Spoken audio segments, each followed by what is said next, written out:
In this video, you'll learn how to effectively navigate and utilize the Discover page of Perplexity AI. By the end of this tutorial, you will be able to browse trending topics, engage with discussions, and save content for future reference. Begin by opening your web browser and navigating to the Perplexity AI website.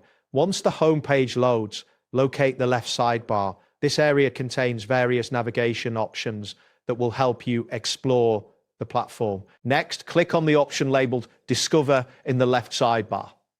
After selecting this, the Discover page will load, displaying a variety of trending questions, topics, and spaces. This is where you can find popular discussions and content that is currently engaging users. As you browse through the Discover page, take note of the different topics and questions presented. Each item typically features a title and a brief description, allowing you to identify areas of interest quickly. Clicking on a topic or question will direct you to a detailed view that includes answers, threads, and ongoing discussions related to that subject. Once you have selected a topic or question, the page will refresh to show you a collection of answers and threads. Here, you can read through various contributions from other users. This section is useful for gaining insights and perspectives on the topic you are exploring. If you want to find specific content within the Discover page, utilize the search bar located at the top of the screen.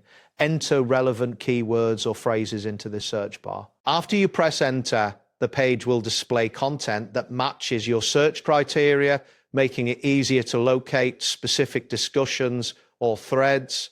For content that you find particularly interesting, consider saving or following the threads or spaces. To do this, look for the options typically labeled Save or Follow next to the threads. Clicking these options allows you to track updates and keep your interest organized. Be aware that saving too many items may affect your browsing experience, so choose wisely. That wraps up today's guide. Thanks for watching and catch you in the next tutorial.